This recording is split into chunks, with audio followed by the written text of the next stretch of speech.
Europe 1. On de la raconte. Christophe Ondelatte. D'après vous, un type qui frappe un homme à coups de marteau sur la tête et qui ensuite le découpe à la scie circulaire alors qu'il est encore vivant, c'est un psychopathe ou pas? Dans l'affaire qui nous intéresse aujourd'hui, il paraît que non. Il s'agit de l'enquête sur le meurtre et le démembrement en 2007 en Haute-Savoie d'un garçon qui s'appelait Freddy Liot. Et je suis certain qu'après avoir entendu ce récit, vous irez écouter dans un autre podcast le débrief avec l'avocat du meurtrier, maître Rimondi. Cette histoire, je l'ai écrite avec Thomas Audouard. Elle est réalisée par Boris Paczynski. Europe 1. Christophe Ondelatte.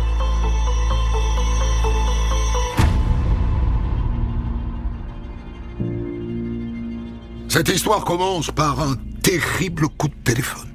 Ça se passe un soir de septembre 2007 dans une petite maison de la banlieue d'Avranches, dans la Manche. Il est 21h27. Marie, 53 ans, mère de 2 enfants, décroche. Allô ? Allô ? Vous êtes la mère de Frédéric ? Elle hésite à dire oui, spontanément, parce que certes, son fils s'appelle bien Frédéric, à l'état civil, mais depuis sa naissance, tout le monde l'appelle Freddy. Personne ne l'appelle jamais Frédéric. Alors ça l'intrigue. Oui, je suis la mère de Frédéric, mais Frédéric, comment, monsieur? À l'autre bout du fil, la réponse est stupéfiante. De toute façon, essayez pas de me rappeler à ce numéro, d'accord ? Parce que sinon, il est mort. Il est mort, vous entendez ? Et il raccroche. À ce stade, la mère pourrait se dire « C'est un fou ». Mais non, parce que de fait, elle n'arrive pas à joindre son fils Freddy depuis 24 heures. Elle l'appelle et ça sonne dans le vide. Alors elle se tourne vers sa fille et son mari. Et ils décident, tous les trois, de sauter dans leur voiture et de foncer à l'autre bout de la France, à Annemasse, en Haute-Savoie, où Freddy s'est installé il y a 2 mois. 900 kilomètres, en pleine nuit, pour tenter de répondre à une question. Où est Freddy ? Qu'est-ce qui lui est arrivé ? Qui est cet homme qui les a appelés et qui a menacé de le tuer ?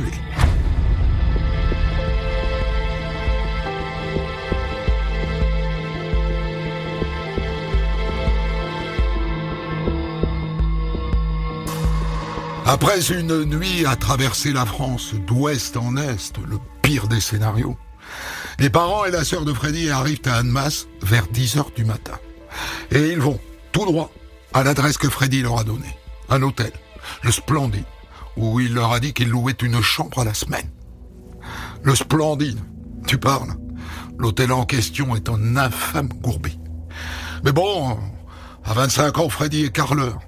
Il s'est installé là il y a 2 mois, et depuis il travaille en Suisse. Il n'avait sans doute pas les moyens de se payer mieux. Les parents obtiennent la clé de sa chambre à la réception. Ils montent, ils ouvrent un peu terrorisés. Est-ce qu'ils vont pas le trouver là, mort, dans son lit ? Eh bien non, la chambre est vide et parfaitement rangée. Ses affaires sont là, bien pliées. Ouf ! Mais où est-il alors ? Il décide d'aller sur le champ au commissariat pour signaler sa disparition. Et évoquer, bien sûr, ce terrible coup de fil qu'ils ont reçu la veille. Ces menaces de mort au téléphone. Entendu, messieurs, dames. Nous allons lancer des investigations. On vous tient au courant. D'accord ?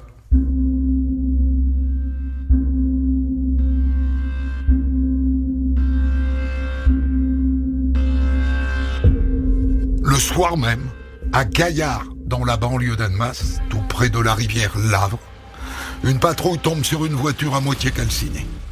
Les plaques d'immatriculation ont été arrachées, mais le numéro de série, lui, est bien visible. Le véhicule appartient à un dénommé Liot. Lima, India, Oscar, Tango, prénom Frédéric. Ça n'a pas traîné. Et si la voiture est brûlée à l'intérieur, disons que c'est un mauvais signe. En général, quand on met le feu à une voiture, c'est pour effacer des traces d'un meurtre. C'est bien possible. Parce que le lendemain, en inspectant les abords de la carcasse à peu près 200 mètres, les policiers tombent sur une traînée de sang qui va vers la rivière. C'est pas bon, ça. C'est pas bon du tout. Les parents de Freddy, terrorisés, décident de rester sur place. Ils prennent une chambre à l'hôtel à Annemasse et, rongés par l'angoisse, ils attendent la suite. Le lendemain, nouvel appel téléphonique. Allô? J'ai un message pour vous. Si vous voulez revoir votre fils, vous allez devoir me verser une rançon. Une rançon de 75 000 €. Mais monsieur, qu'est-ce qui me prouve qu'il est encore en vie? Si vous voulez, je peux vous envoyer un bout de doigt, un bout d'oreille, si vous préférez. Le cauchemar continue. Les parents préviennent tout de suite la police. Ils vous demandent 75 000 €. Je sais que sans doute pour vous, c'est pas une petite somme, mais bon. En général, les auteurs de rap réclament beaucoup plus, hein. D'une certaine manière, s'ils demandent aussi peu, c'est assez inquiétant. Ça voudrait dire que le ou les auteurs de cet enlèvement sont possiblement de petites frappes. Ils ne forment pas un gang organisé, comme c'est souvent le cas dans les enlèvements. Les policiers annoncent alors aux parents qu'ils vont les placer sur écoute. Et la sœur de Freddy aussi. Comme ça, si l'homme rappelle, ils entendront eux aussi. Et ça tombe bien, dès le lendemain, nouvel appel, en provenance d'une cabine téléphonique. L'homme annonce que la remise de la rançon est prévue pour demain. Vous avez la somme? Oui. Très bien. Vous allez rouler jusqu'à Paris. C'est à côté de Lyon. Rendez-vous à l'hôtel B&B. Et là, je vous donnerai de nouvelles instructions, d'accord?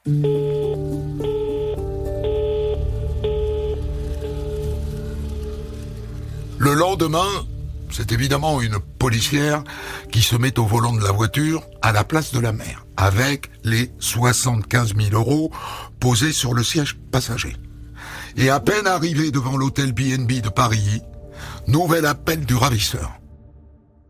Vous allez vous rendre à Vénissieux, dans un petit parc. Je vais vous donner l'adresse. Et vous déposez l'argent dans une poubelle. Et ensuite, vous vous cassez.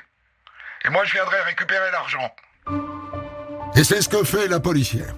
Elle met l'argent dans la poubelle et elle s'en va. Vous vous en doutez, d'autres policiers sont en planque un peu partout autour. Ils attendent pendant des heures, en silence. Mais le ravisseur ne vient jamais. Il expliquera plus tard pourquoi. Il était dans le parc, mais il les a repérés. Et il a préféré abandonner l'argent que se faire pincer. Donc l'opération a échoué. Est-ce qu'il va rappeler les parents? Est-ce que Freddy est toujours vivant? Est-ce qu'il y a encore de l'espoir?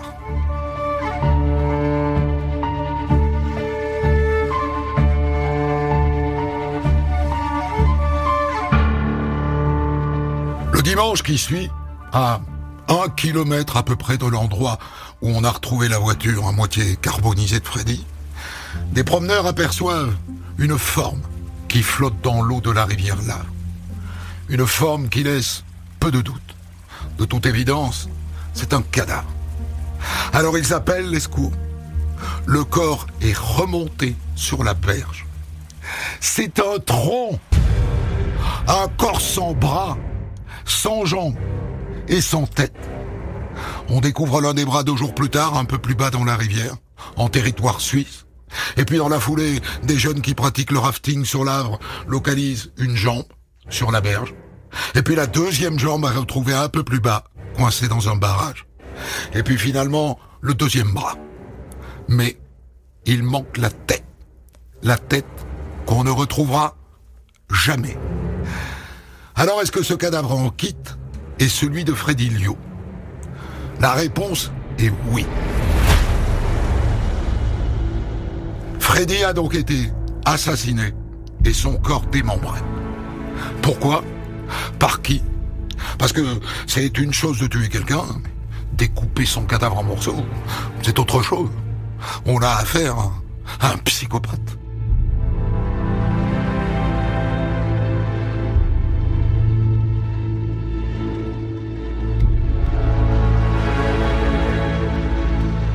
Les médecins légistes révèlent d'abord que le corps était dans l'eau depuis longtemps. Je crois pouvoir vous dire que la mort remonte à 10 jours, 15 jours maximum. Ce qui veut dire que Freddy a été tué dans la foulée de sa disparition. Et que quand son assassin a réclamé une rançon de 75 000 € aux parents, il était déjà mort. À part ça, le tronc ne présente aucune trace de violence, aucune trace de coup. Je suis bien incapable de vous dire s'il était déjà mort lorsque le démembrement a été pratiqué, ou s'il est mort en raison du démembrement. Quant aux découpes, elles sont nettes, précises, quasi chirurgicales. De toute évidence, la découpe des parties molles a été faite au couteau et celle des parties osseuses à la scie, ou, je dirais plus sûrement, au moyen d'une disqueuse, ou d'une scie circulaire. Un psychopathe, je vous dis. Un digne héritier de Simone Weber qui, en 1985, a dépecé son amant à la meuleuse à béton. A-t-il démembré le corps de Freddy par sadisme ou par nécessité pour le rendre transportable? On aura la réponse quand on l'aura arrêté. Si on l'arrête. Freddy, je vous l'ai dit, était carleur. Il a traversé la France de Normandie jusqu'en Savoie dans le but de travailler en Suisse, en se disant que c'était mieux payé. Et il s'était installé à Annemasse, côté français, parce que c'était moins cher. Il n'était là que depuis 2 mois. Est-ce qu'il avait des amis dans le coin? Freddy? Moi, je crois que la seule personne à qui il parlait, c'était Karim. Karim, lui, il est maçon. Et ils étaient tous les deux dans la même boîte d'intérim, quoi. Karim, vous dites. Vous connaissez son nom? Ah oui, oui, oui. Il s'appelle Karim Benderadji. Vous devriez aller le voir. Il sait peut-être quelque chose. Peut-être. D'autant que d'après l'étude de la téléphonie de Freddy, ce Karim est le dernier à avoir eu un contact téléphonique avec lui. C'était le 6 septembre, jour de sa disparition, à 11h41 précise. Le problème, c'est que d'après un de ses collègues, il est plus dans la région, Karim. D'après lui, il serait à Saint-Étienne.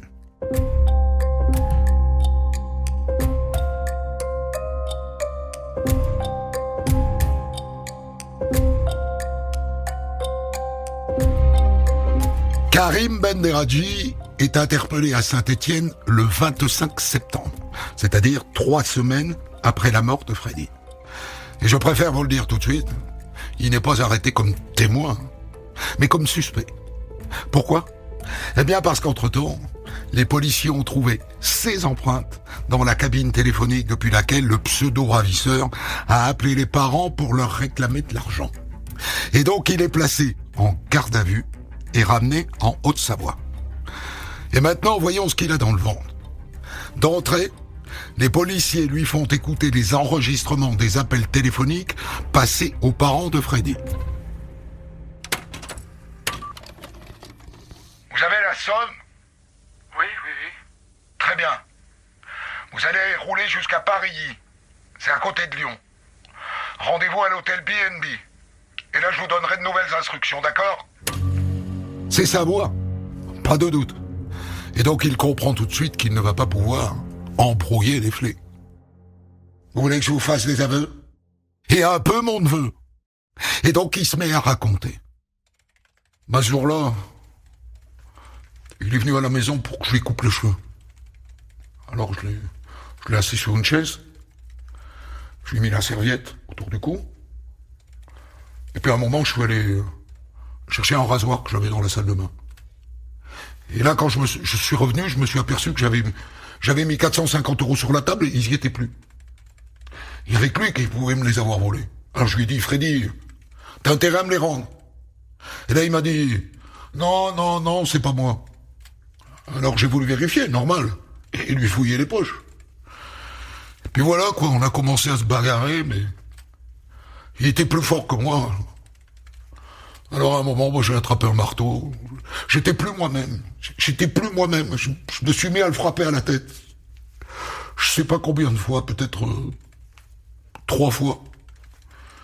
Et puis j'ai vu qu'il bougeait plus. J'ai compris qu'il était mort, quoi. Mais à la base, je voulais pas le tuer. Je sais pas. L'argent qu'il m'avait pris, ça m'a rendu fou. J'ai pété un plomb. Ok. Ça serait donc une bagarre qui a mal tourné. Mais à ce moment-là, il aurait pu appeler l'ESCO. Il l'a pas fait. Il a choisi de découper le corps et de le livrer en pièces détachées aux eaux troubles de la rivière Lave. J'ai fait ça d'abord avec mon opinel et après j'ai attrapé une scie héroïne. Je sais pas ce qui s'est passé. J'arrivais pas à m'arrêter. J'étais plus moi-même, je vous dis. Parenthèse, il ment sans doute quand il parle d'une scie héroïne. Parce que je vous rappelle que les légistes sont formels. C'était une scie circulaire électrique. Fin de la parenthèse. Et après, donc, il a tout mis dans des sacs de sport. Et il est allé jeter les morceaux dans l'Ave. Et après, il est rentré chez lui. Et il s'est lancé dans un grand nettoyage. Je sais pas si c'est parce qu'il regardait fait entrer l'accusé, mais il savait en tout cas que si chez lui, il y avait la moindre trace de sang, elle serait repérée grâce au produit magique, le Blue Star. Alors, j'ai tout laissé, quoi. Puis après, j'ai arraché les parquets, j'ai arraché les papiers peints. J'ai même repeint le plafond. Il a dû penser qu'il avait commis le crime parfait. Et de fait, on ne retrouvera aucune trace chez lui. Et la demande de rançon, alors? Pourquoi? Pourquoi, après cette soi-disant bagarre qui a mal tourné? Il y avait la mère, elle arrêtait pas d'appeler sur le téléphone de Freddy. Alors à un moment, je l'ai rappelé. J'ai eu l'idée de lui demander de l'argent, quoi. À l'issue de sa garde à vue, la juge d'instruction le met en examen pour enlèvement, séquestration suivie de meurtre, accompagné d'actes de torture et de barbarie, et tentative d'extorsion de fonds. Direction, la prison de Bonneville.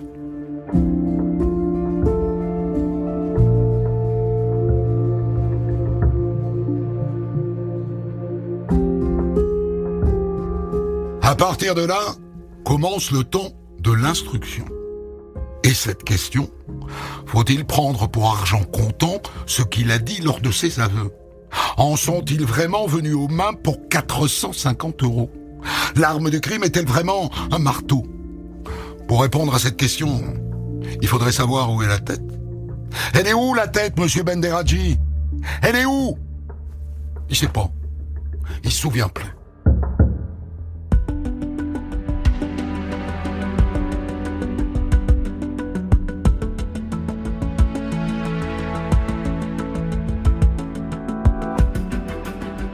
Il faut 2 mois, vous entendez?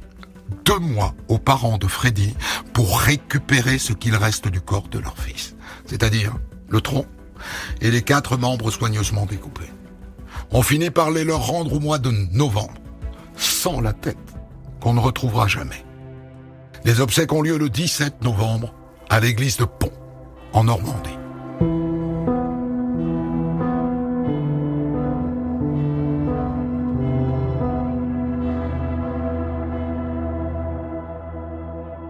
En juin 2008, la juge d'instruction organise une reconstitution sur place, c'est-à-dire dans la maison de Karim Benderadji, et en sa présence.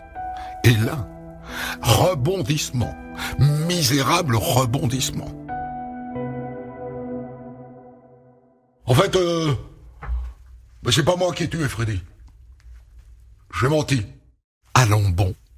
Et qui l'a tué alors? Accrochez-vous, c'est du lourd.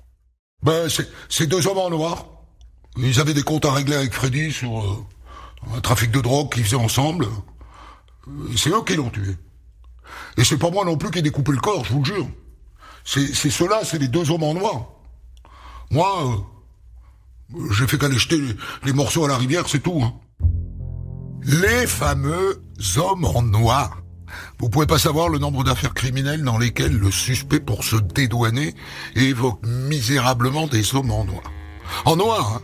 Jamais en blanc ou en bleu marine. En noir. Pitoyable revirement. La conséquence, c'est qu'il n'y a rien à tirer de la reconstitution dans son appartement puisqu'il se dit innocent. Et donc la juge le traîne ensuite sur le bord de la rivière.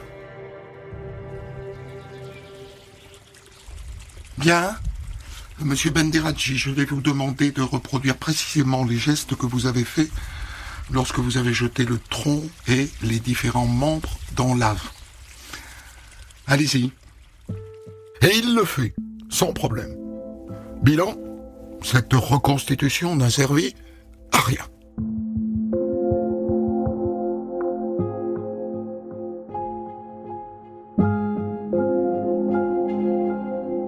Heureusement, dans les jours qui suivent, les avocats de Benderadji lui expliquent avec beaucoup de diplomatie que son revirement ne tient pas.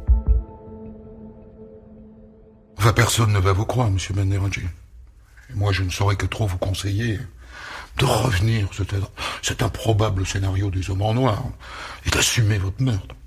Enfin, au procès, les jurés seront beaucoup plus sensibles au fait que vous assumiez plutôt que de défendre un improbable mensonge. Ils ont raison, les avocats. Et donc, Benderadji fait marche arrière. Exit les improbables hommes en noir. Et il en revient au vol des 450 €, à la bagarre qui a suivi et au coup de marteau. Et il reconnaît à nouveau que c'est lui qui a découpé le corps et jeté les morceaux à la rivière.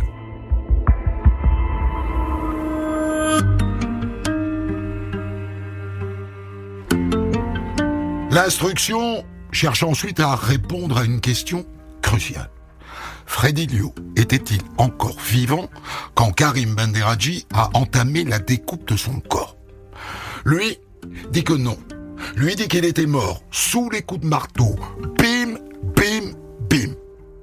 À ce moment-là, il y a du sang qui coule. Forcément. Mais pas non plus des geysers de sang. Or, souvenez-vous, après le meurtre, il a totalement rénové son appartement, de fond en comble. Non seulement il a démonté le parquet, il l'a balancé à la décharge, mais il est allé jusqu'à arracher et décoller le papier peint, et surtout, il a repeint le plafond. Pourquoi diable? Comment imaginer que des coups de marteau aient entraîné des projections de sang sur les murs et jusqu'au plafond? D'autant que ça n'était pas une masse, ni même un gros marteau. C'était un petit marteau, genre marteau de tapissier. Les coups tels qu'il les a décrits n'ont pas pu projeter du sang aussi loin, aussi haut. Et donc il reste cette hypothèse impossible à vérifier puisqu'il a tout retapé. Et cette hypothèse la voici. Quand il le frappe à coups de marteau, il ne fait que l'assommer. Son cœur bat encore. Et au premier coup de scie électrique, c'est le cœur qui projette le sang jusqu'au plafond. Il ne faudra pas oublier de reposer la question à Karim Benderadji au procès. Était-il mort ou vivant quand vous avez commencé à découper son corps? Parce que ça change tout. Ce qu'on pourrait considérer comme une bagarre qui a mal tourné deviendrait un meurtre, d'un sadisme fou.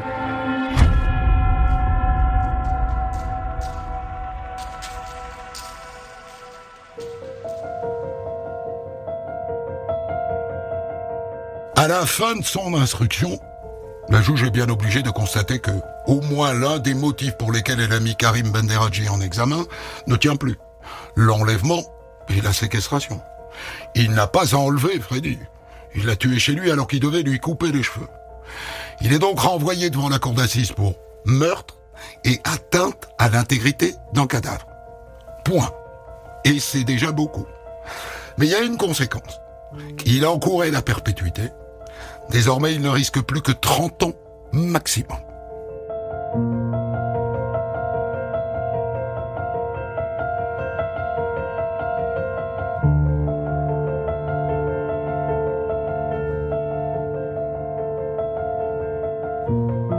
Le procès de Karim Benderadji s'ouvre en mars 2010 devant la cour d'assises de Haute-Savoie à Annecy. La famille Liu est là au grand complet elle a fait le déplacement depuis la Normandie. Et pour faire entendre leur voix, les parents ont choisi un avocat qui ne se laisse pas marcher sur les pieds. Maître Gilbert Collard. Quand Benderadji entre dans le box, surprise, c'est un gringalet, avec l'air de ne pas pouvoir faire mal à une mouche. Et quand il s'exprime, ma foi, il parle bien. Son élocution est parfaite. Et son vocabulaire aussi. Il ne colle pas du tout à l'idée qu'on peut se faire d'un découpeur de cadavres.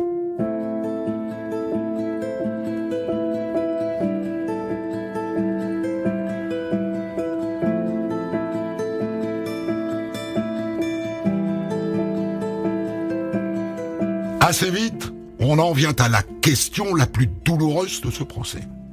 Et c'est Maître Collard qui se lance.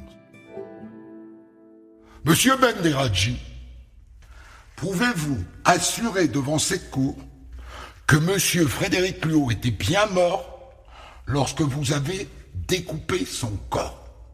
Franchement, Collard, on se demande bien pourquoi il avouerait maintenant quelque chose qu'il a toujours nié.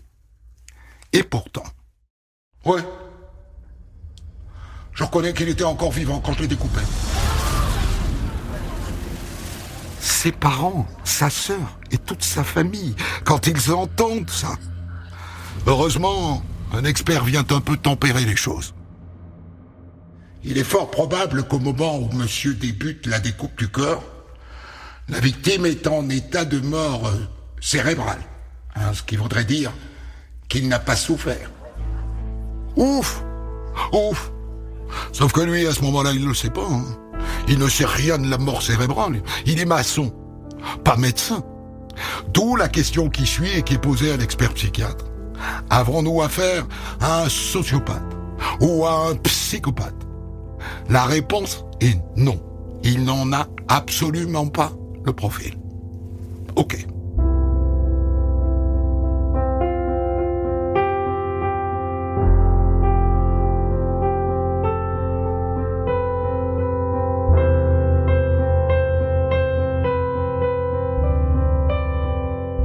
Le verdict tombe le 3 mars 2010. Karim Benderadji est reconnu coupable du meurtre de Frédéric Luo. Et il est condamné à la peine maximale, soit 30 ans de réclusion criminelle, sans peine de sûreté. Il fera appel pour rien. 6 mois plus tard, il sera condamné à la même peine.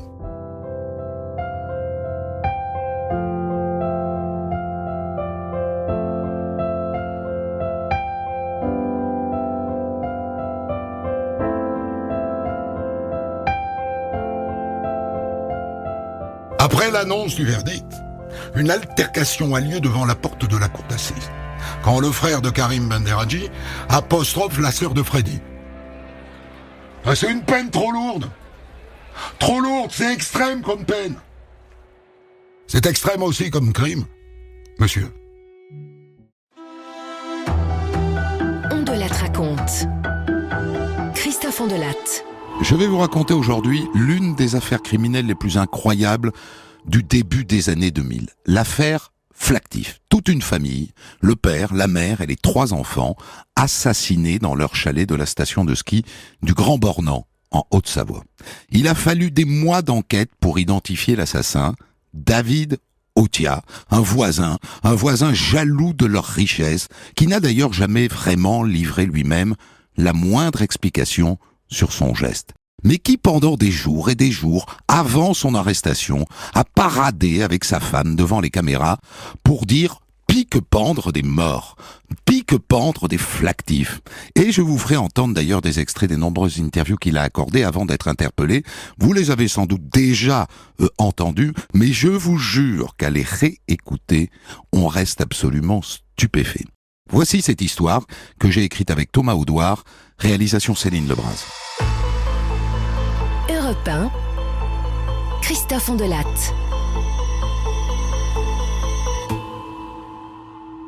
Cette histoire débute par une scène terrible, car elle met en scène un gamin de 14 ans, Mario. Un samedi d'avril 2003, Mario, dont les parents sont divorcés, vient passer le week-end chez sa mère, Graziella Ortolano. Elle a refait sa vie et ils habitent avec son compagnon Xavier Flactif, dans une station de ski de Haute-Savoie, le Grand Bornand. Et voilà donc Mario, le pauvre Mario, qui débarque pour le week-end en taxi vers 10h du matin. Le taxi s'arrête devant le chalet familial. Il attrape son sac, il descend et il sonne. Pas de réponse. C'est bizarre, mais ils ont dû aller faire une course. Heureusement, le taxi est encore là. Il fait froid au mois d'avril, en altitude. Ça vous embête pas si j'attends au chaud dans le taxi? Je pense qu'ils vont pas tarder. Les heures passent, le compteur du taxi tourne toujours, et maintenant il est 13h. Dites, monsieur, vous pourriez m'emmener au restaurant Le Solaré? Ils y vont de temps en temps. Peut-être qu'ils ont oublié que je venais. Mais au restaurant, il n'y a personne. Ni Graziella, ni Xavier, ni aucun des 3 demi-frères et sœurs du petit Mario. Bon, vient le moment où il faut renvoyer le taxi. Au revoir, monsieur. Je suis désolé, hein. Et en début d'après-midi, Mario trouve refuge chez un ami de sa mère et de son beau-père.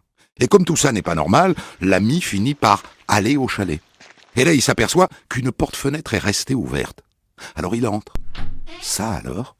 À l'intérieur, c'est rangé nickel chrome. Et entre nous, c'est très étonnant. Les flactifs qui vivent là à 5 sont du genre bordélique. Mais à part ça, rien de particulier.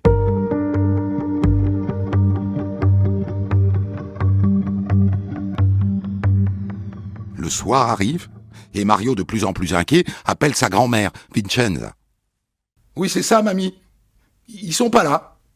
Ils répondent pas au téléphone. J'ai pas de nouvelles. Et il y a personne au chalet depuis ce matin. » T'as raison, c'est très inquiétant, Mario. Faudrait prévenir les gendarmes, non?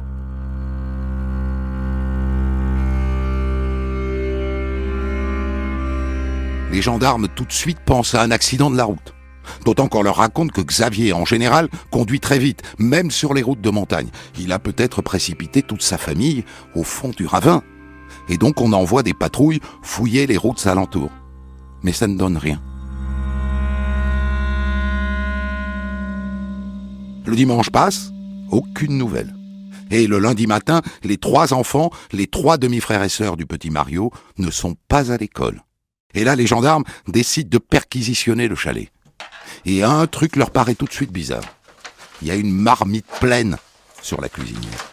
Et ils ouvrent le frigo, il est plein à ras-bord. Et puis, les ordinateurs portables sont là, qui traînent. Ces gens-là n'avaient pas du tout prévu de partir. Tout indique qu'ils avaient l'intention de passer le week-end là. Et bizarre aussi, il manque 2 couettes sur le lit de Laetitia et sur celui du petit Grégory. Tiens, il manque aussi la voiture, un 4x4 Toyota rouge. Bon, vous m'envoyez un hélico baliser tous les abords du Grand Bornand. On cherche un véhicule de marque Toyota de couleur rouge. Reçu? Reçu. On envoie aussi des plongeurs fouiller le lac d'Annecy. Rien. Les flactifs, Xavier, Graziella et leurs 3 enfants, Sarah 10 ans, Laetitia 9 ans et Grégory 7 ans, ont disparu.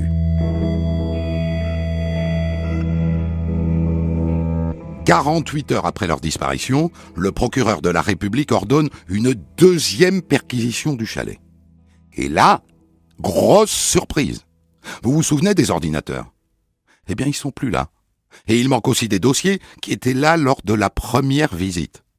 Quelqu'un est entré dans le chalet depuis leur dernier passage. Étonnant. Est-ce qu'il y avait des choses compromettantes dans ces ordinateurs? Est-ce que du coup ils ne sont pas venus les récupérer eux-mêmes? Est-ce qu'ils ne se sont pas enfouis? Et si oui, pourquoi? Alors on commence à s'intéresser aux affaires des flactifs. Les flactifs sont des promoteurs immobiliers et on découvre qu'ils ont des dettes et que par ailleurs, ils n'ont pas que des amis au Grand Bornand. Les gens racontent que ils ont bénéficié de passe-droit pour leur projet de construction, ah oui. Et puis entre nous, ils auraient vendu des chalets sur plan qu'ils n'avaient pas l'autorisation de construire. Ragot.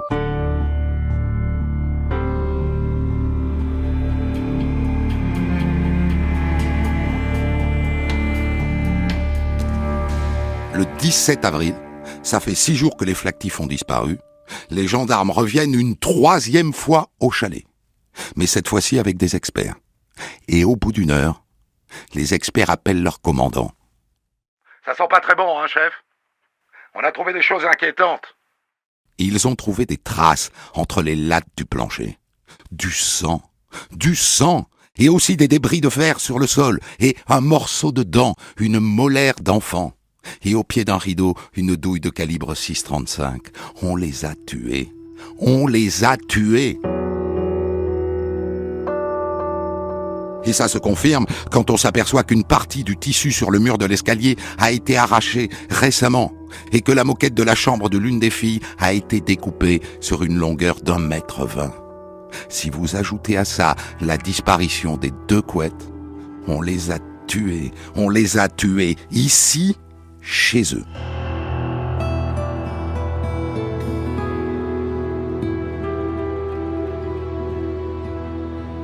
Mais pourquoi ? Les gendarmes se lancent alors dans une enquête de voisinage. Et ils ne sont pas déçus du voyage. Ils apprennent d'abord que les Flactifs ne sont pas de là. Ce ne sont pas des Savoyards. Ils sont arrivés il y a 5 ans du nord de la France et du coup, les gens du coin ne sont pas tendres avec eux. Vous voulez mon avis? Ils sont enrichis trop vite, hein. Ils avaient tout, hein. Le bateau, la moto, le 4x4. Et vous avez vu le chalet? Tout est neuf. Mais en vérité, ce qui les excite beaucoup, les gens, c'est que Xavier Flactif est noir, enfin métis. Un noir qui réussit en Haute-Savoie, c'est pas bien normal. On n'a jamais vu ça. L'un des voisins les plus féroces à leur endroit s'appelle David. David Authiat. Il est passé par Xavier Flactif pour louer son appartement. Je lui payais un loyer en liquide, comme il me disait tout le temps, à la fin du mois. Et en fait, après, au fil du temps, j'ai su que les propriétaires n'avaient jamais été mis au courant, ne savaient même pas comment je m'appelais, qu'est-ce que j'avais fait dans son chalet, ils savaient rien en fait. Et derrière, la femme de ce David, Alexandra, embraye. C'est incroyable qu'il puisse y avoir des gens comme ça, qui fassent du mal aux autres, parce que lui, il s'en mettait plein les poches. Hein.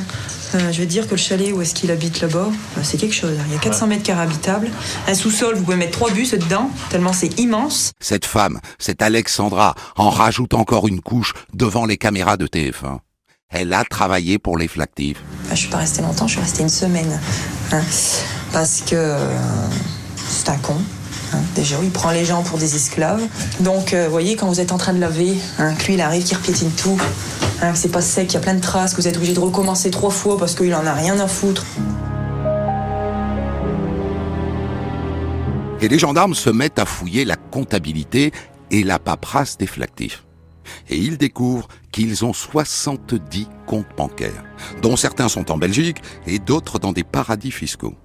Et ça se confirme, ils ont des dettes, environ 3 millions d'euros de dettes. Et surtout, la boîte n'est pas au nom de monsieur, elle est au nom de madame. Xavier est interdit de gérer une entreprise. À la suite d'une arnaque qui date de 98 dans le Nord, il a vendu des logements qu'il n'a jamais construits. Si vous ajoutez qu'au Grand Bornand, les ouvriers disent qu'ils ont bossé pour lui, mais qu'ils n'ont jamais été payés, ça en fait du monde qui pourrait leur en vouloir.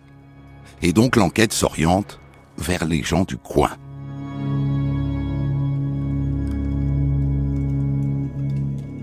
Et là, retour au chalet pour une 4e visite. Et cette fois, on fait venir les meilleurs experts, les techniciens de l'Institut criminel de la gendarmerie de Rosny-sous-Bois. Ils passent le chalet tout entier au Blue Star.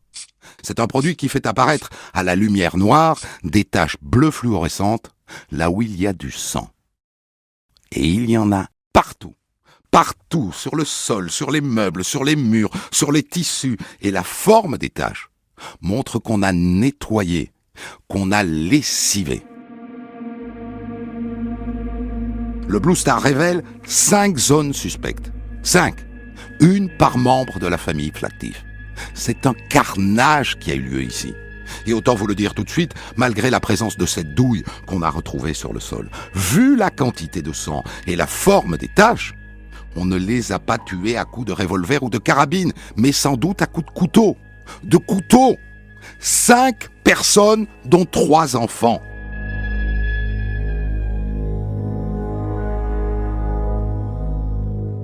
Et là, scène surréaliste. Les gendarmes sont en train de ratisser le chalet, centimètre par centimètre, et un voisin est là, comme au spectacle, qui n'en perd pas une miette. Ça vous intéresse qu'on fait dans le chalet? Ah bah oui. Je regarde.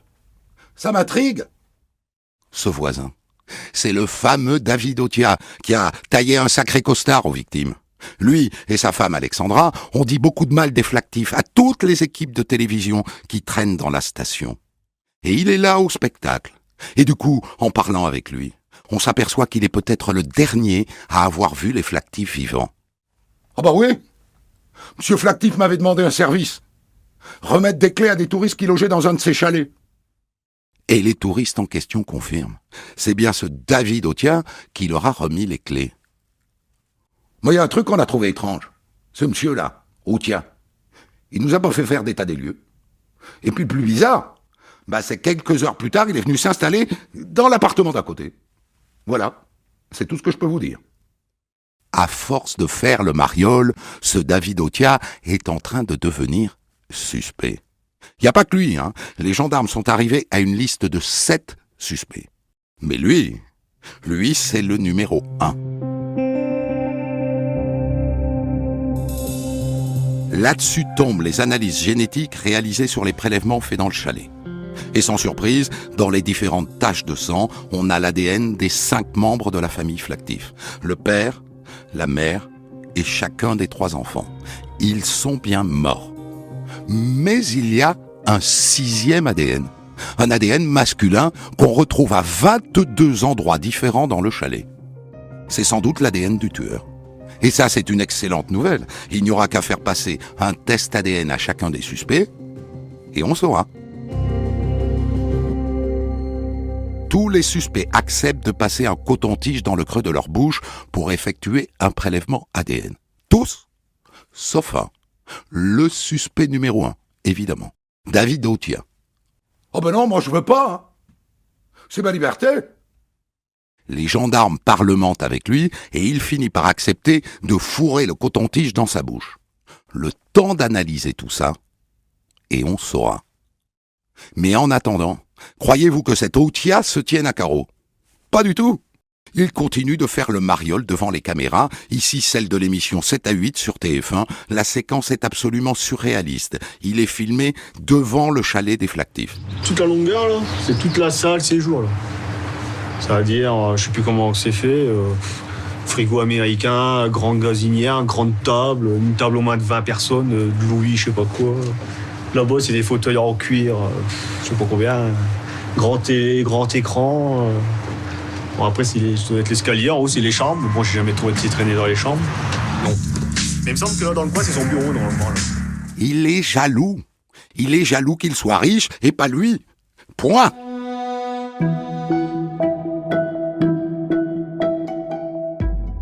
Les résultats des analyses tombent le 15 juillet. L'ADN retrouvé en 22 endroits dans le chalet. C'est lui. C'est David Otia. Le salaud, il parade devant les caméras, sourire aux lèvres. Ça serait donc lui, l'assassin. Les gendarmes pourraient l'interpeller tout de suite. Avec l'ADN, ils ont la reine des preuves. Mais le but maintenant, c'est 1, de retrouver les corps, 2, d'identifier des complices, parce qu'on ne déménage pas 5 cadavres tout seul, comme ça. Et donc, il le laisse libre, mais il le place sur écoute. Et il commence à se rencarder sur le personnage. Ce David Otia vient du Nord-Pas-de-Calais, lui aussi, comme les Flactifs. Son métier d'origine, c'est dépanneur, et il serait très travailleur. Et puisqu'on cherche d'éventuels complices, il semble qu'au Grand Bornand, lui et sa femme sont très proches d'un autre couple. Les Aremza, Stéphane et Isabelle Aremza. Des ch'tis, eux aussi. Et en fouillant dans les fichiers, on s'aperçoit que David Otia et Stéphane Aremza ont un joli passé commun. Vol de voiture, cambriolage, siphonnage de réservoirs d'essence. Alors, est-ce que Stéphane Aremza n'est pas dans le coup lui aussi? Les gendarmes le placent sur écoute avec sa femme.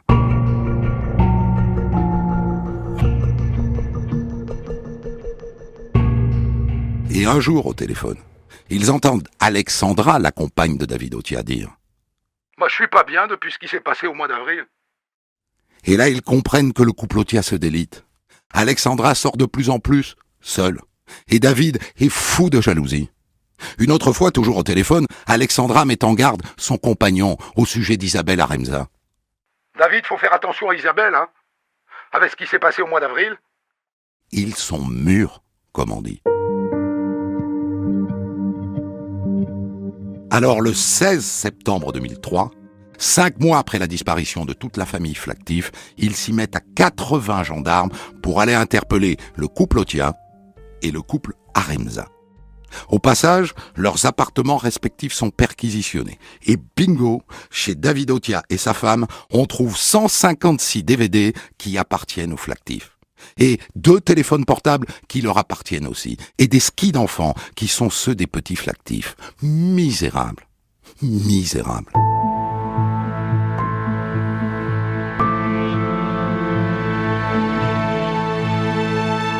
En garde à vue, David Otia, qui a compris qu'il était coincé, se couche tout de suite. Je vais vous parler. Je veux soulager ma conscience. Allez-y. Je suis arrivé vers 5h30. J'avais sur moi un petit revolver, un 6,35, que j'avais pris au grand-père de ma compagne. Je voulais pas les tuer. C'était au cas où, quoi. Quand je suis arrivé, il y avait que les enfants. Graciela est arrivée 20 minutes plus tard. Et puis après, Xavier est arrivé. J'avais un problème avec lui, un problème de logement. Il me promettait un chalet depuis des années, et il ne trouvait que des studios à me louer. Je lui ai dit ce que j'en pensais. Il s'en fichait. Alors je me suis énervé. Je l'ai bousculé, on a commencé à s'empoigner, j'ai sorti le revolver, le cran de sûreté n'était pas mis, c'est parti tout seul. Il est tombé, je l'avais touché à la tête. Les 2 gosses étaient là, ils se sont levés, ils n'ont pas crié, mais j'étais affolé. J'ai tiré, je sais pas combien de fois. Et ensuite, je suis descendu, et puis j'ai tiré sur Graciela. Elle n'a pas eu le temps de crier, et puis restait la petite Laetitia en haut. Je suis monté, et j'ai tiré. Et après, monsieur Otia? Après, je me suis mis assis sur l'escalier, pour reprendre mes esprits. Ensuite, il aurait enveloppé les 5 corps dans les couettes, et il les aurait mis dans le 4x4. Et il serait allé jusqu'à la forêt du Roi du Mont pour les brûler. Vous pouvez nous conduire sur place? Oui, sans problème. Les gendarmes le conduisent sur place, et au bout d'un sentier caillouteux, il tombe sur un tout petit tas de cendres. Rien de plus. Dans lequel il trouve une douille de 6,35 et une branche de lunettes. C'est tout. Voilà ce qu'il reste de la famille Flactif. 5 petits sachets de cendres que les gendarmes rendront à la famille. David Otia réitère ses aveux presque mot pour mot devant la juge d'instruction. Froid, détaché, sans jamais exprimer un seul regret. Aucun.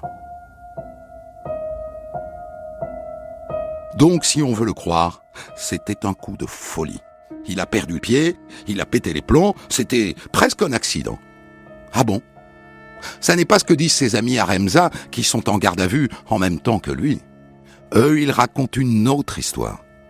David Otia, disent-ils, avait les Flactifs dans le nez depuis longtemps. Et ce qu'ils disent est complètement dingue. Otia aurait eu l'idée de tuer les Flactifs en regardant un documentaire consacré à une affaire célèbre.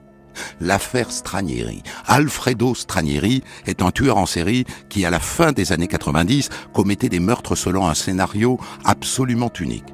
Il regardait les petites annonces, il allait visiter une maison, et il tuait les propriétaires, il les enterrait au fond du jardin, et il s'installait dans la maison à leur place. On l'appelait le coucou, parce que le coucou vole le nid des autres.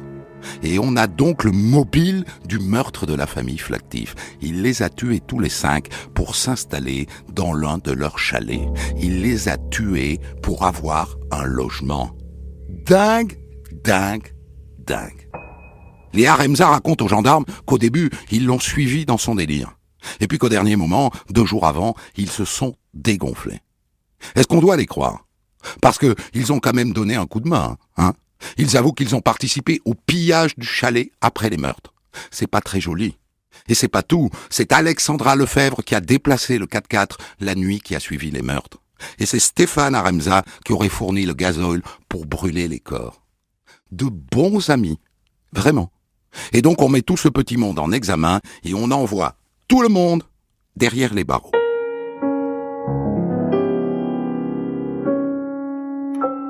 Mais quelques temps plus tard, David Otia, qui a assumé les 5 meurtres, fait marche arrière. Devant la juge d'instruction, il se met à raconter une histoire, à dormir debout. Ah ben en fait, c'est pas vrai ce que je vous ai dit l'autre jour. En vrai, le 11 avril, j'étais dans le chalet des Flactifs, chez eux. Et là, 2 hommes sont arrivés. Ils m'ont assommé, j'ai perdu connaissance, et quand je me suis réveillé, il y avait 5 cadavres autour de moi. Et vous avez fait quoi? Bah, j'ai fait disparaître les corps en les brûlant dans la forêt, mais c'est eux qui me l'ont demandé, ils m'ont forcé à le faire. Qui ils? Bah, 2 hommes. Je connais pas leur identité, je suis même pas capable de les décrire. Mais croyez-moi, j'ai eu peur des représailles. Baliverne.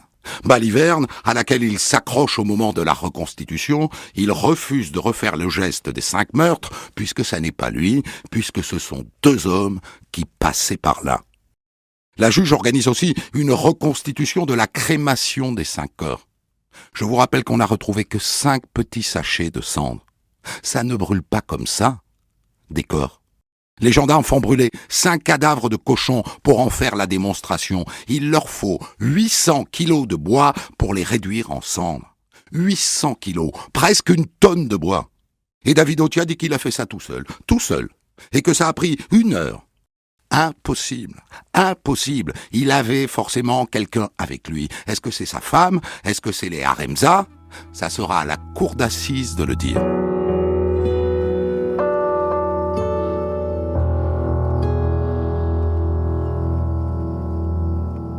Leur procès s'ouvre le 12 juin 2006 à Annecy. Le tribunal est en travaux, la cour d'assises s'installe dans une salle des fêtes. Mario, vous vous souvenez de Mario? C'est le seul survivant de sa famille. Sa mère, son beau-père et ses 3 demi-frères et sœurs ont été assassinés. Eh bien, il est là, au procès. Il est au premier rang, du haut de ses 17 ans. Il fait face. Et David Otia entre dans le box, voûté, la tête baissée. Vous vous souvenez que pendant l'instruction, il a commencé par avouer et puis qu'il s'est rétracté. Eh bien, pendant tout ce procès, il va s'en tenir à sa dernière version.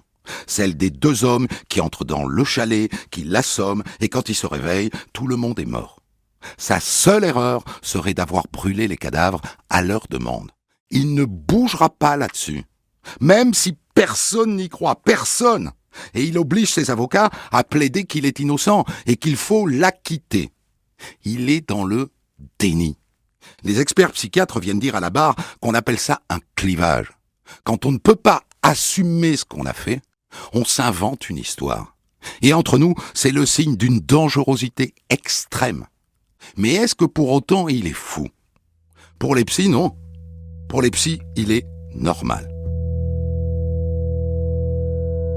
Et donc au total, on assiste à un procès très frustrant. Enfermé dans son déni, Otia ne peut rien expliquer. On veut comprendre et on n'a pas de réponse. Et on n'en aura pas.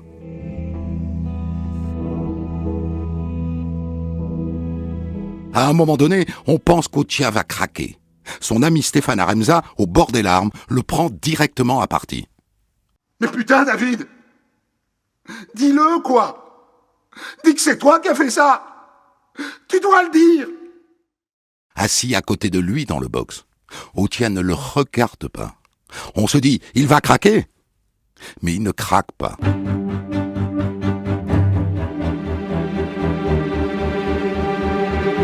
La position des avocats de David Otia est très difficile. Leurs clients leur demandent de plaider l'acquittement. Mais ils voient bien que ça ne tient pas debout. Alors ils plaident sur une cote mal taillée. Ils plaident qu'au minimum, il n'y avait pas de préméditation, qu'il n'est pas venu au chalet avec l'intention de tuer. C'est pas facile, hein, de défendre un lâche. D'autant que le verdict ne fait aucun doute. Aucun. David Otia est condamné à perpétuité avec une peine de sûreté de 22 ans. Sa compagne Alexandra prend 10 ans, l'ami Stéphane Haremza prend 15 ans pour complicité et sa femme Isabelle, 7 ans. Dans la foulée, Otia fait appel, seul. Les autres acceptent leur peine. Mais au début du 2e procès, Otia fait marche arrière. Monsieur le Président, j'ai décidé de renoncer à mon appel. Il a compris qu'on ne le croirait pas plus la 2e fois que la première. Entre nous, c'est presque un aveu.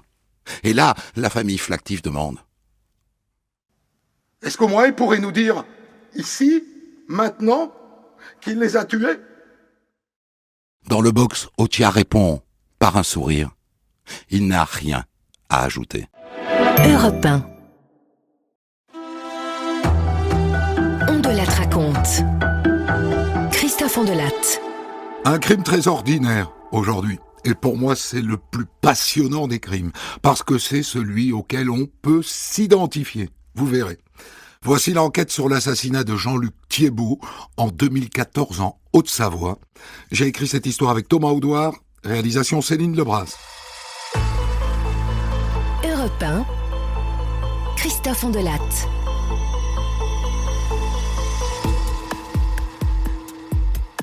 Est-ce qu'un type qui est charpentier, qui a un chantier en cours, peut disparaître comme ça du jour au lendemain sans prévenir, pour aller courir la gueuse ou pour aller se mettre les doigts de pied en éventail à la plage? C'est peu probable. Surtout que le type dont je vous parle, qui s'appelle Jean-Luc Thiébaut et qui est donc charpentier à La Tour en Haute-Savoie, est un type très sérieux, très sérieux. S'il avait dû interrompre son chantier pour une raison ou pour une autre, il l'aurait dit. Il aurait prévenu, c'est sûr. Aucun doute là-dessus. Et pourtant, on est en juin 2014 et ça fait 8 jours que le chantier de Jean-Luc est en plan. Les poutres et les tuiles en vrac. 8 jours qu'il ne répond plus au téléphone. Et d'ailleurs, sa messagerie est pleine. C'est son ex-femme, Patricia, qui s'en inquiète la première. Au bout de 8 jours, elle appelle les gendarmes de Haute-Savoie. C'est vraiment pas le genre d'homme à partir sur un coup de tête. Il m'aurait prévenu, forcément. On a quand même 3 gamins en commun, mais on s'entend plutôt bien. Il m'aurait prévenu. Vous pourriez aller voir chez lui, à La Tour? Bien sûr qu'ils peuvent aller voir. Et ils y vont. Sa femme nous a dit qu'il avait une BMW. Bon, a priori, elle n'est pas là.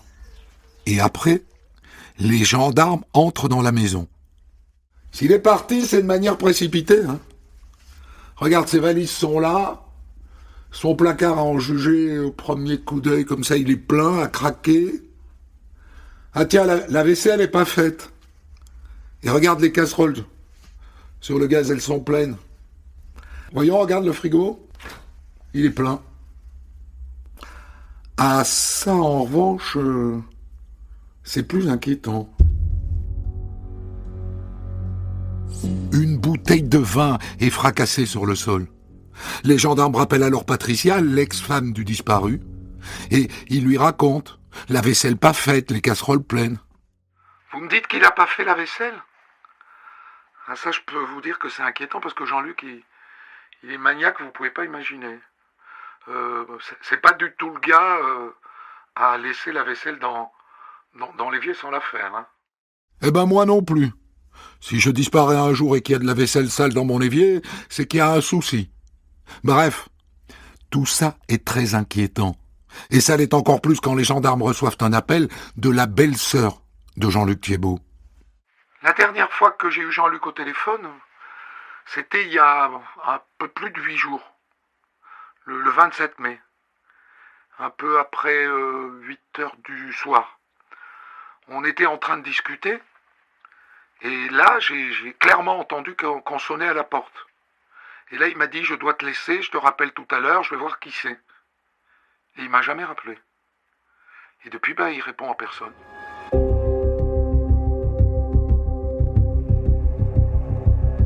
Le procureur ouvre immédiatement une enquête pour disparition inquiétante et il la confie à la brigade de recherche de Bonneville, en Haute-Savoie, qui commence par faire l'entourage, comme on dit. C'est-à-dire à interroger les amis, les copains, les proches, quoi. À votre avis, il a pu être enlevé, il pourrait être séquestré quelque part? Jean-Luc? Oh non, je crois pas. Enfin, si vous le voyez, c'est une montagne de muscles, le mec. C'est un gars qui passe la journée sur les toits avec l'étude sur l'épaule, vous voyez le genre. C'est pas du tout le genre à se laisser emmerder. C'est pour ça, moi, que... Franchement, ça m'inquiète beaucoup, sa disparition. Et puis c'est un biker. Il a une Harley Davidson, vous voyez le genre. Tatoué, les gros biscottos, tout ça, quoi. Est-ce que c'est un bagarreur? Oh non. Il aurait les moyens, Mais derrière son physique de nounours, c'est un type super doux, super gentil. Une crème de bonhomme. Pour vous dire, il joue du saxophone. C'est pas banal, hein, pour un charpentier. Effectivement.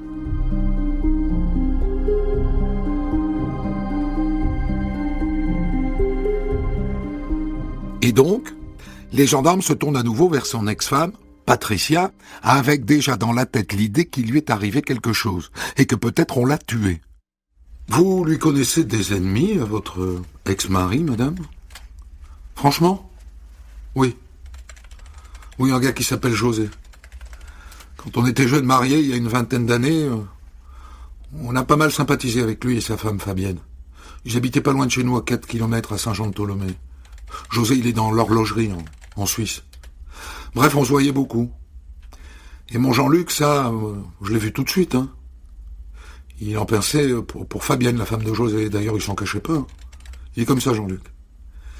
Et elle aussi, j'ai vu tout de suite qu'elle en pinçait pour lui. Elle le chauffait, elle lui mettait la main sur la cuisse devant nous. Moi, je vous le dis tout de suite, ça me plaisait pas trop.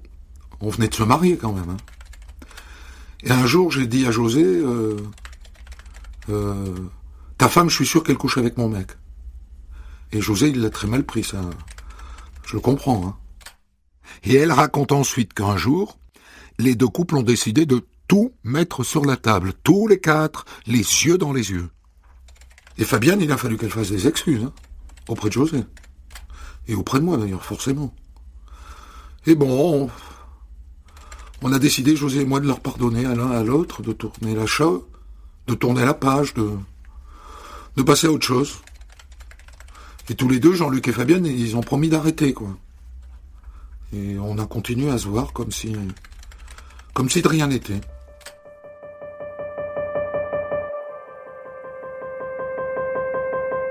D'accord. Mais tout ça, c'était il y a 20 ans. Est-ce qu'on peut imaginer que José, 20 ans après, ayant gardé de la rancune pour celui qui l'avait fait cocu, vienne s'en prendre à Jean-Luc? Moi, je veux bien. Mais c'est improbable. Sauf que juste après la réconciliation, Patricia raconte qu'il y a eu un incident le jour où José et Fabienne ont décidé de se marier. On a été invités au mariage, bien sûr, Jean-Luc et moi. Et alors, au moment de la jarretière, Jean-Luc, il a dit « Je veux la jarretière de Fabienne, je la veux absolument. » Bon, c'était gênant pour moi. Et pour José. Et d'ailleurs, pour tous les gens qui étaient là, c'était super gênant. Mais lui, il s'est pas démonté. Il est allé jusqu'au bout, il a remporté l'enchère, et il est allé chercher la jarretière de Fabienne avec ses dents sous sa robe de mariée. Et là, je me suis dit, et José aussi sans doute, hein, qu'ils avaient jamais arrêté, en fait. Qu'ils baisaient toujours ensemble, enfin plus ou moins. Qu'ils continuaient à se voir, en tout cas. Moi, j'en suis sûr. Et moi, à ce moment-là, j'ai décidé de divorcer. Le mec, il vous fait ça devant tout le monde, c'est pas possible, quoi. Et Fabienne et José, ils ont continué à vivre ensemble après leur mariage. Ah oui, oui. Juste une question, madame. À votre avis, ils se voyaient toujours 20 ans après? Oui, je pense. Enfin, j'en suis sûr. Et c'est pour ça que je vous dis que s'il est arrivé quelque chose à Jean-Luc, à mon avis, José, il y est peut-être pour quelque chose. Et les habitants de la Tour, c'est pas grand, hein, 1250 habitants, confirment que Jean-Luc et Fabienne sont toujours amants. Ah, elle allait tous les jours chez lui. Faut être aveugle pour pas s'en apercevoir.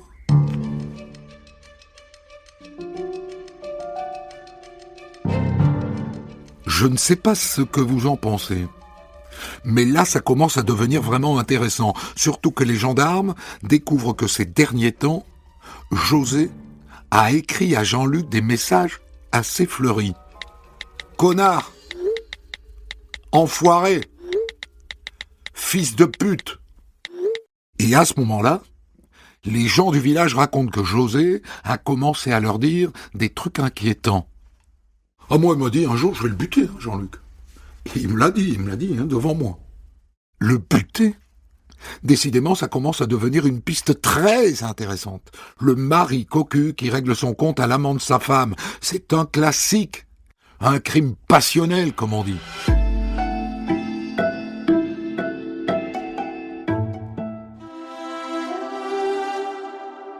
Deux jours après l'ouverture de l'enquête pour disparition inquiétante, les gendarmes convoquent José et sa femme Fabienne pour les entendre. Ils ne les mettent pas en garde à vue, c'est juste pour en savoir plus. Et bien entendu, ils les interrogent séparément. Et d'abord elle, Fabienne. On a couché ensemble avec Jean-Luc, mais c'était il y a 20 ans. Et encore une seule fois.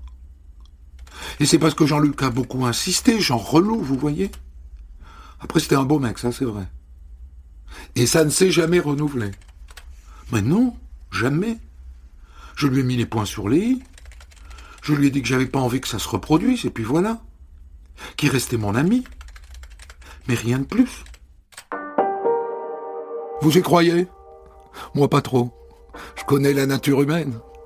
Une bite à roulette, c'est une bite à roulette à vie. Et une vicomtesse de l'arrache du cul est une vicomtesse de l'arrache du cul à vie. Je n'en connais pas qui aient trompé leur mari une fois et qui ensuite sont devenus des saintes nitouches. Je n'en connais pas. Cette greluche se moque de nous et des gendarmes. Madame, nous avons étudié le téléphone portable de Thiébaut Jean-Luc. Et nous avons constaté que, encore très récemment, vous vous êtes échangé des messages tous les deux. Ben oui, c'est vrai ça. Mais c'était purement amical. Après, dans sa tête à lui, c'était peut-être plus, mais moi... Enfin, pour moi, c'était amical. Je voyais bien que lui, il voulait qu'on replonge. Mais il a fallu que je le calme. Moi, c'était pas du tout mon intention. Ouais. À vérifier.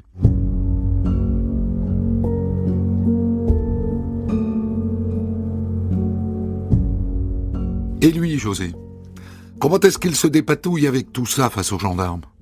Eh bien, lui aussi, il nous prend pour des saintes nitouches. Ouais, ma femme, elle a couché avec Jean-Luc il y a 20 ans. Et à l'époque, Fabienne me l'a avoué. Et on s'en est expliqué avec Jean-Luc et sa femme à l'époque, Patricia. Et j'ai décidé de passer l'éponge en lui disant, évidemment, c'est la dernière fois. Je lui ai pardonné. Enfin, ça peut arriver des incartades dans un couple. Je sais que ça, c'est raison que la raison ignore, mais ça voulait pas dire qu'on s'aimait pas, Fabienne et moi. Et donc on a décidé de tourner la page et de tout reprendre. Et depuis, ça va, quoi. Vous êtes en train de me dire que votre femme et Thiébaut Jean-Luc, depuis, n'ont jamais remis ça. Exactement. Enfin, oui, j'en suis sûr. Je vais vous dire, monsieur, que nous avons des doutes là-dessus. Ah bon ? Des gens du village nous ont rapporté que vous aviez récemment proféré des menaces à l'égard de Thiébaut Jean-Luc. Et pour être clair, des menaces de mort. Vous auriez dit « je vais le buter ». Ah, mais c'était juste des paroles en l'air, ça. Rien de sérieux, franchement. D'accord, mais sur quoi se fondaient ces paroles, monsieur ? On s'est fâché avec Jean-Luc au mois de mai de cette année. Ma femme m'avait avoué qu'elle avait revu Jean-Luc et qu'elle le revoyait depuis le mois de février. J'ai gueulé, c'est normal. Je me suis mis en colère, mais j'ai menacé personne. Ni lui, ni ma femme. Donc, le type dit qu'il est certain que sa femme ne couche plus avec Jean-Luc Thiébaut, mais quand même, il y a un mois, il s'est énervé parce qu'il savait qu'ils se revoyaient. Il nous prend pour un jambon de Savoie, celui-là.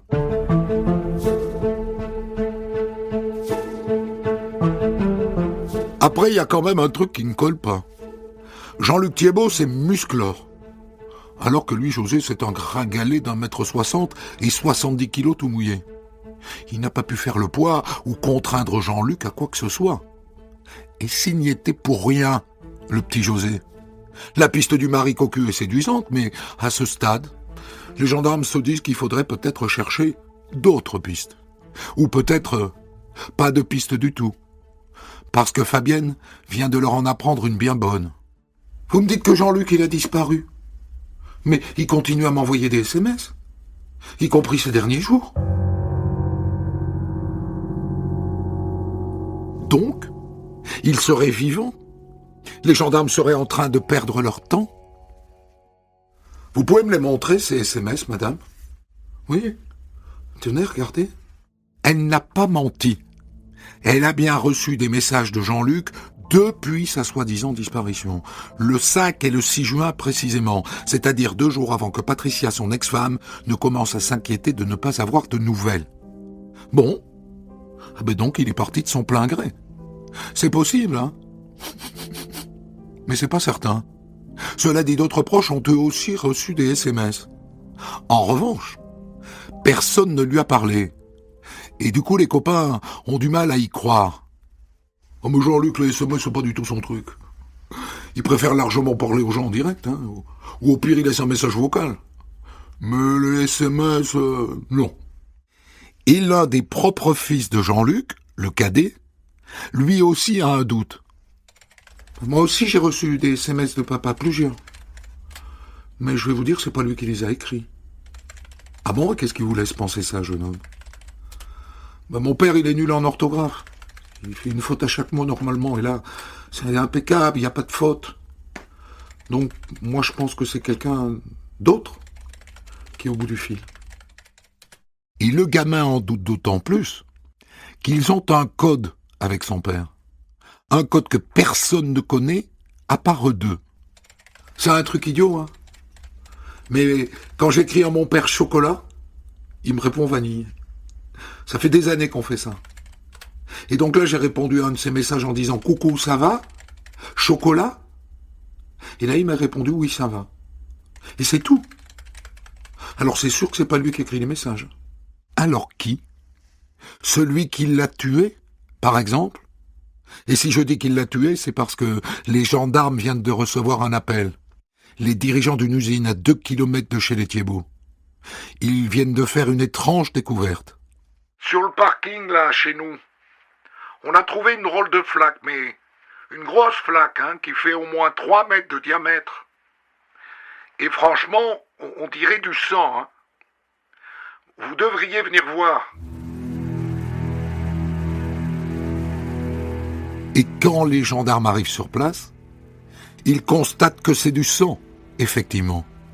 Et à côté, ils trouvent 2 douilles de balles, calibre 9 mm. Et aussi un tout petit bout de chair.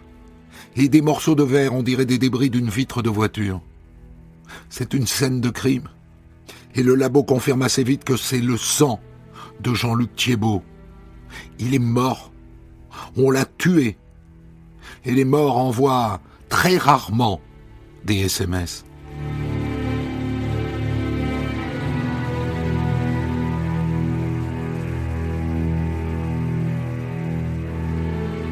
Et dans la foulée, on retrouve la voiture, la BM de Jean-Luc, à Genève, en Suisse, sur le parking d'une résidence, avec les clés sur le contact et des traces de sang dans le coffre et sur le pédalier. Et le labo confirme une fois de plus que c'est le sang de Jean-Luc. Et maintenant, je vais faire appel à votre perspicacité. Il n'y a pas un truc qui vient de faire tilt dans votre tête de Colombo du dimanche? La Suisse. Je vous en ai déjà parlé de la Suisse. Qui travaille en Suisse? Eh bien, José, le mari cocu, je vous ai dit qu'il était dans l'horlogerie. Figurez-vous que son usine se trouve à 800 mètres de l'endroit où on vient de découvrir la voiture. Il n'est pas net, décidément, celui-là.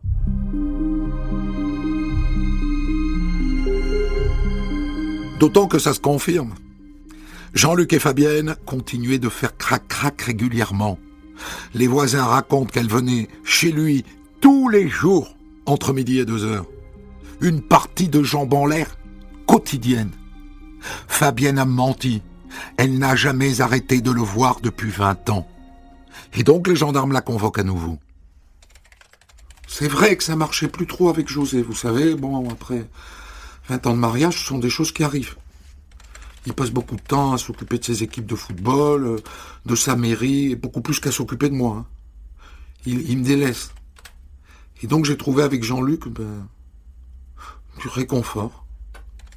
Mais attention, je le redis, juste de l'amitié. On couchait pas ensemble avec Jean-Luc. Jean-Luc, c'était un soutien, une épaule, c'était mon confident. Et c'est pour ça que j'allais souvent déjeuner chez lui. Mais comment la croire? Elle a un trousseau de clés de la maison de Jean-Luc.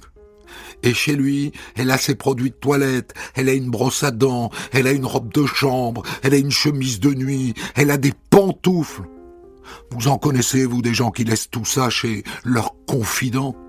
Eh ben non, vous n'en connaissez pas.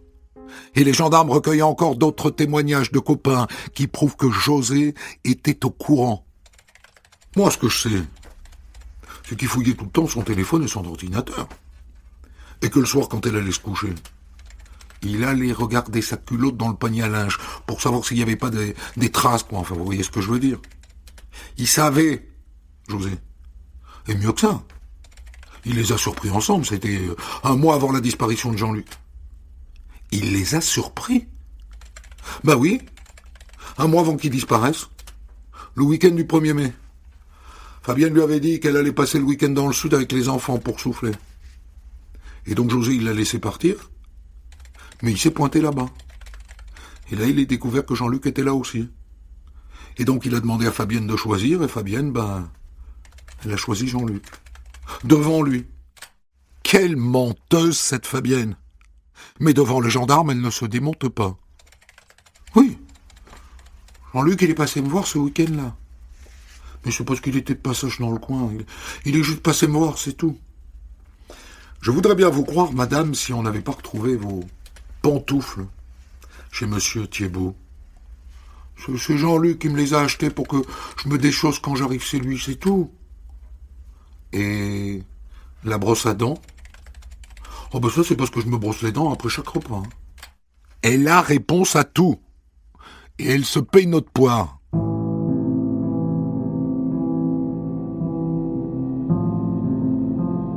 Et donc, les gendarmes se penchent sérieusement sur la téléphonie du copain José.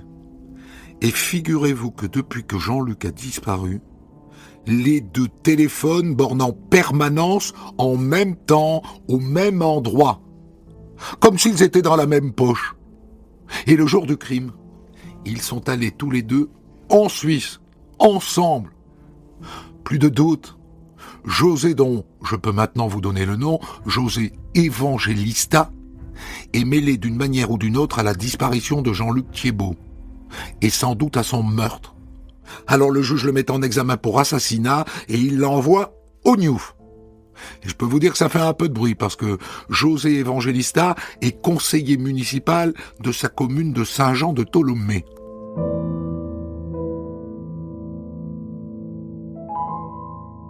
Mais vous noterez qu'on n'a toujours pas de corps.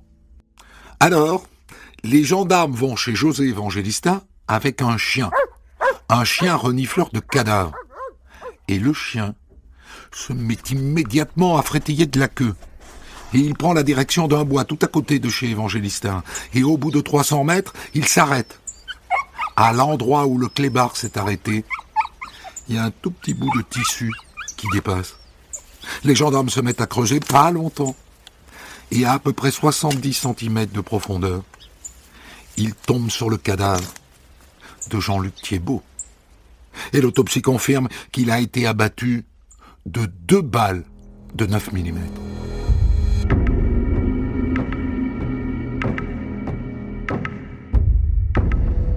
Interrogé par le juge d'instruction, José Evangelista ne craque pas. Il n'a pas tué Jean-Luc. Et si on l'a trouvé près de chez lui dans le bois, c'est par hasard. Et je vous le dis tout de suite, pendant toute l'instruction, il va s'entêter à nier les évidences. Voilà sans doute ce qui s'est passé. José a amené son copain Jean-Luc sur un prétexte qui reste à éclaircir, sur le parking de cette usine où on a retrouvé la mare de sang. Il l'a abattu, il a mis le corps dans le coffre et il est allé l'enterrer dans la forêt près de chez lui. Et après, il s'est débarrassé de la BM en Suisse. Et ensuite, il a utilisé le portable de Jean-Luc pour faire croire qu'il était vivant. Voilà, il a fait tout ça par jalousie.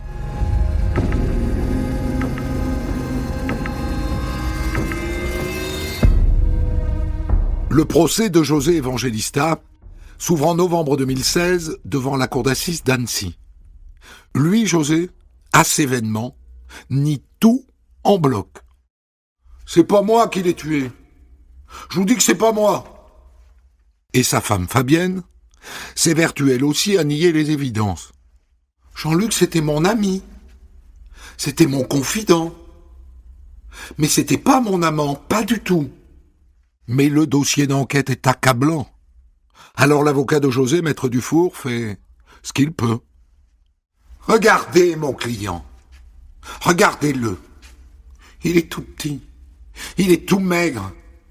Et la victime était un gaillard. Il n'a pas pu commettre ce crime tout seul.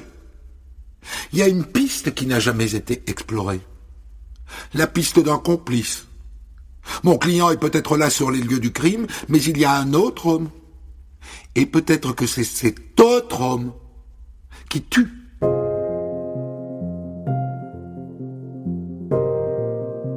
L'avocat général réclame 25 ans de prison et la cour condamne finalement José Evangelista à 20 ans. Assez logiquement, puisqu'il nie, il fait appel. Deuxième procès en février 2018 à Chambéry. Et il nie encore. On m'accuse d'un meurtre que j'ai pas commis. Monsieur Evangelista, reconnaissez-vous néanmoins que vous étiez très jaloux de votre femme et de la relation qu'elle entretenait, et que votre couple était en difficulté? J'ai toujours été jaloux. C'est comme dans tous les couples, il y a des hauts, des bas. Moi, j'ai jamais vu des couples qui s'engueulent pas. Les disputes, ça pouvait aller d'une chaise mal placée à un steak qui était trop cuit, mais moi, je l'aime, Fabienne. Et je l'aimerai toujours. Et de toute façon, c'est pas moi qui ai tué Jean-Luc. J'étais en colère contre lui, mais pas au point de vouloir sa mort. Vous seriez donc victime d'un coup monté, monsieur Evangelista? Bah oui. Il y a plein d'autres personnes qui auraient pu faire ça. Peut-être son ex-belle-famille, peut-être son ex-femme, peut-être son ex-belle-sœur. Mais vous avez des éléments qui puissent étayer ces soupçons? Ben non. Moi je fais comme tout le monde. Je vais loin dans les hypothèses.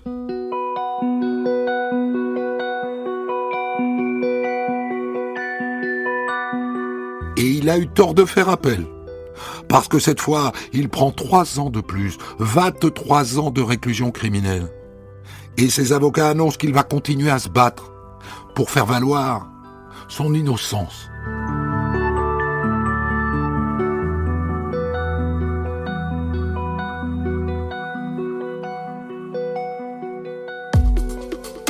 Des centaines d'histoires disponibles sur vos plateformes d'écoute et sur europe1.fr.